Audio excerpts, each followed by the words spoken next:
অনেক দিন পর আমরা বেরিয়ে পড়েছি শিলংয়ের উদ্দেশ্যে একটা নিউ ট্যুরে। তো শিয়ালদা স্টেশন থেকে আমরা একটা ট্যাক্সি নিয়েছি, সোজা হাওড়া স্টেশনে পৌঁছে দেবে। এই যে হাওড়ার ব্রিজের উপর দিয়ে যাচ্ছি আমরা। তো হাওড়া স্টেশনে পৌঁছে তোমাদের সাথে কথা বলছি। তো বন্ধুরা, আমরা ফাইনালি পৌঁছে গেছি হাওড়া স্টেশনে। হাওড়া স্টেশনে পৌঁছে সবার জন্য ওয়েট করছিলাম। ভালোই গরম ছিল আজকে। ধীরে ধীরে আমাদের ট্রেন ঢুকছে, ওই যে আপনারা দেখতেই পাচ্ছেন। আমরা এগোচ্ছি, সবার একটা আলাদাই আনন্দ, বিশেষ করে আমার বোনের। প্রত্যেক বছর আমাদের পাপা চেষ্টা করে কোনো ভালো জায়গায় ঘুরতে নিয়ে যাওয়ার, কিন্তু লকডাউনের কারণে অনেক দিন ঘুরতে যাওয়া হয় না। সত্যি আজকে এত ভালো লাগছে না, ফের কোথাও ঘুরতে যাবো। এদিকে ট্রেনে বসে পড়েছি আমরা, ট্রেন ছেড়ে দিয়েছে ফাইনালি। সবাই বসে আমরা গানের লড়াই খেলছি।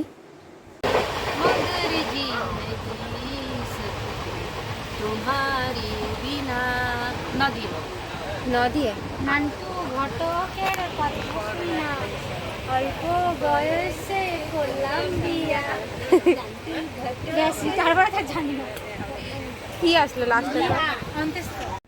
এই যে এইদিকে ট্রেন এগোতে থাকে, যত এগোচ্ছে তত মনে হচ্ছে যে কখন পৌঁছাবো। একটা আলাদাই আনন্দ বন্ধুরা, কি বলবো। চারিদিকে যেন কি সুন্দর সবুজ গাছপালায় ভরা, সত্যি একটা আলাদাই অনুভূতি।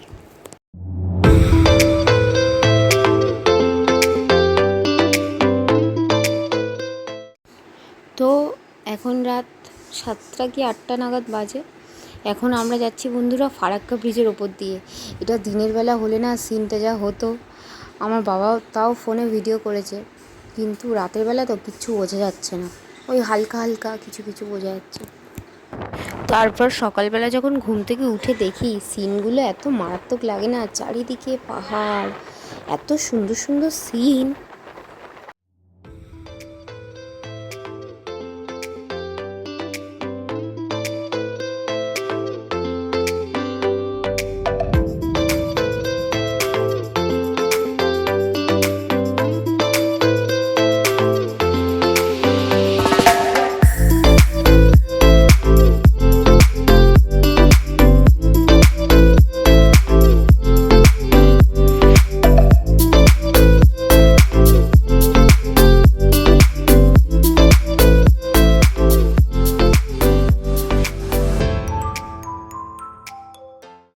আমি শুধু ভাবি দিনের বেলায় এই গাছপালা দেখতে কত ভালো লাগছে, কিন্তু রাত হলে রাতের অন্ধকারে এটা কতটা ভয়ঙ্কর হবে বন্ধুরা, আপনারা ভাবুন। এই বন জঙ্গল, কালো ঘন অন্ধকার।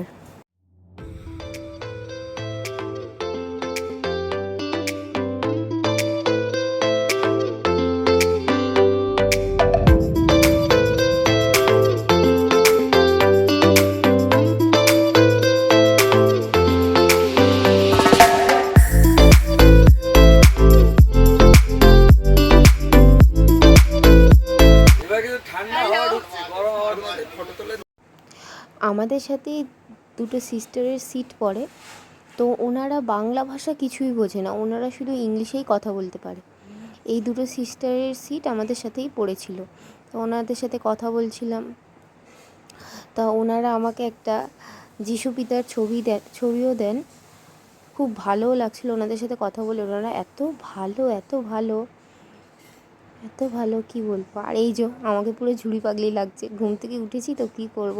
এবার তো আমাদের স্টেশন চলে আসবে, আমরা গৌহাটিতে আগে নামবো, তারপরে ওখান থেকে নেমে আগে গুয়াহাটি থেকে কামাখ্যা মায়ের দর্শন করব, তারপর সেখান থেকে তারপরের দিন শিলংয়ের উদ্দেশ্যে বেরিয়ে যাব। শিলং, মেঘালয়, আসাম সব ঘুরবো, আপনাদের সব কিছু দেখাবো। তা আমি একটা জিনিস ভাবি, এই সিস্টারদের লাইফও কীরকম, সারা জীবন ওনাদের সেবায় চলে যায়, কিন্তু ওনারা এত ভালো হয়, নিজেদের জীবনটা সেবায় দান করে দেয়।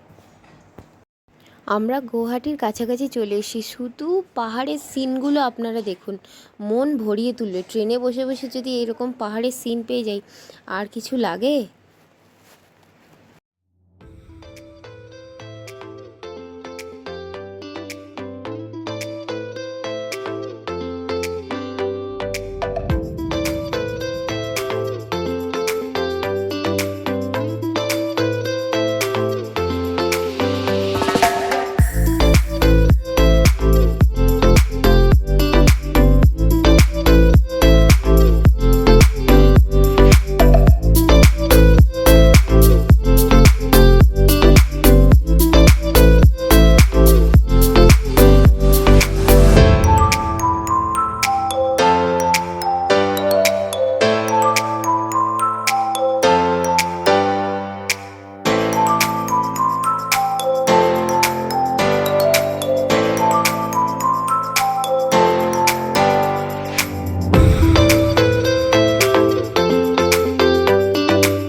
তো বন্ধুরা আমরা ফাইনালি পৌঁছে গেছি গৌহাটি স্টেশনে। এখান থেকে সবাই ওয়েট করছে, গাড়ি আসবে, গাড়ি করে আমাদের ফার্স্টে হোটেলে নিয়ে যাবে। হোটেল থেকে সেখান থেকে আমরা যাবো কামাখ্যা মায়ের পুজো দিতে।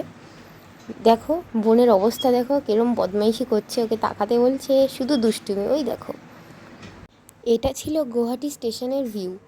গৌহাটি স্টেশনটা কি সুন্দর সত্যি, দেখুন ভিতরের স্টেশনগুলো। বোন তো দেখেই চারিদিকে ঘোরাফেরা শুরু করে দিয়েছে, সত্যি খুব সুন্দর। তো বন্ধুরা আজকের ভিডিওটা এখানেই শেষ করছি। নেক্সট পার্টে আপনাদের কামাখ্যা মন্দিরে দর্শন করাবো। সত্যি মন্দিরটা কি সুন্দর। তো সঙ্গে থাকুন, ভিডিওটা ভালো লাগলে একটা লাইক করে দেবেন, চ্যানেলটা সাবস্ক্রাইব করতে ভুলবেন না, আর পাশের বেল আইকনটা প্রেস করে দেবেন, কারণ আমাদের যে কোনো ভিডিও চাইলে সবার প্রথমে আপনার ফোনেই যেন ঢোকে।